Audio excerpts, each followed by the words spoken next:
Florida condo owners are opening their mail right now and finding a bill for $50,000. Not for rent, not for fee increases, a special assessment. And here's the part that should alarm every real estate investor. You don't have to own the unit when the problem starts to get the bill. You just have to own the unit when the bill arrives. I'm going to show you exactly why this is happening, which buildings in East Volusia are most exposed, and the 5 things you must check before you make an offer on any Florida condo. My name is Mo Remillard. I'm a licensed Florida real estate broker and licensed community association manager. I've been managing HOA and condo communities in Volusia County for over 13 years. And this building right here, it's not the one I manage personally, but it's very similar to the ones I have. This building was evacuated for 4 years after Hurricane Matthew. $15 million in repairs, decades of deferred maintenance that nobody wanted to pay for. That history is exactly why this video exists. If that's the kind of thing you want to know before you buy, subscribe. I cover this market every week. In June of 2021, a condominium building in Surfside, Florida collapsed. 98 people were killed. The investigation revealed years, decades of deferred maintenance. Engineers had flagged problems. Boards had voted to delay repairs. You see, owners had voted to waive reserve funding because nobody wanted higher fees. In May of 2022, Florida passed Senate Bill 4D. And here's what it did. Number 1,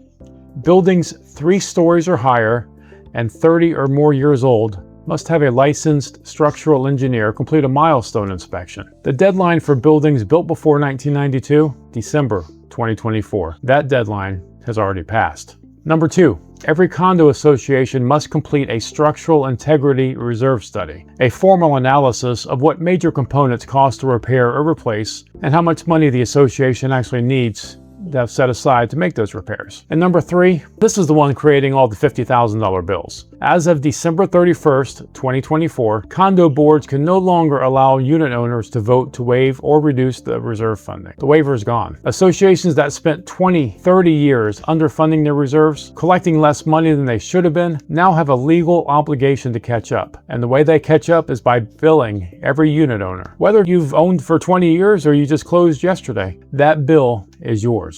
I'm going to step out of the office for a second and show you something. This is Oceans 1 I'm sitting in front of right now. 3051 South Atlantic Avenue, Daytona Beach Shores. It's 21 stories, built in 1974, 182 units. This is the exact type of building investors are calling me about every single week. Good location, ocean views, reasonable entry price, and a history of reserve underfunding that the new law just made impossible to ignore. In fact, one of the owners here left a review online recently. You know what it read? It says, all renovations and inspections were completed to comply with the new legislation. It was expensive for those of us who own. They knew, and they did the work, good for them. But not every building in East Volusia is in that same position. And the ones that aren't are exactly where investors get hurt. Let's talk about how you can protect yourself. Now, if you're watching this on YouTube and you haven't subscribed yet, do it now. I'm going to keep showing you exactly which buildings in East Volusia carry this risk. And you want to make sure that you're here when those videos come out. 5 things before any offer on any Florida condo. Let's go through this list. Number 1, request the reserve study and check the current funding level. Every association is required to have one. What you're looking for is the funding percentage. Below 70%, red flag. Below 50% is a serious warning. And below 30%, walk away or price potential assessments into your offer before you submit anything. Number 2, ask whether the SB 4D milestone inspection has been completed. If the building is 3 stories or higher and 30 or more years old, it was required by December of 2024. If it hasn't been done,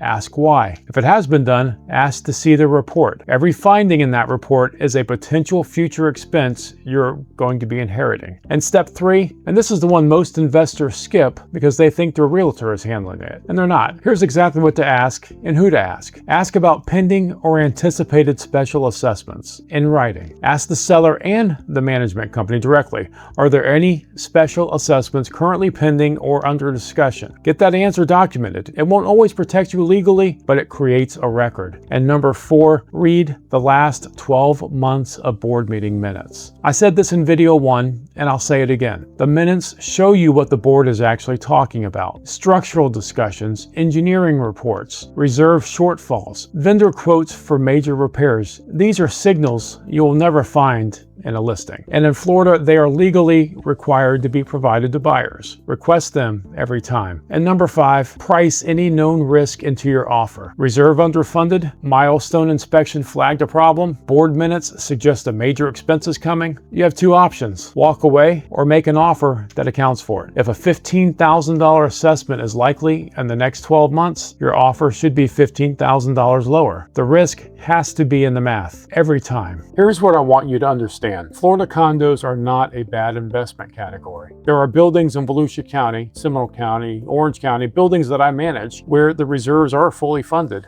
Inspections are current, the boards are transparent, and unit owners have not been hit with surprise assessments. Those buildings do exist. Their owners are not getting surprise bills, and their investments are performing. You see, the buildings that deferred maintenance for decades, waived reserves year after year, and are now scrambling to comply with Senate Bill 4D, those are the ones generating the horror stories. And right now, in Florida's condo market, there are a lot of them. The good news is you can tell the difference. Well, not by looking at the listing and not by asking the realtor, by requesting the reserve study, by reading the board minutes, by asking about the milestone inspection, and by doing the due diligence that most buyers skip because nobody told them they needed to. You see, a well-run Florida Condo Association is a great place to invest. A poorly run one is a financial trap dressed up in nice amenities. The difference between the two is in the documents, and now you know where to look. Before you make an offer on any Florida condo, ask for the reserve study. Ask about the Senate Bill 4D compliance. Read the board minutes, and ask about any special assessment in writing. If you want the complete checklist, all 5 of these steps and more, my free Florida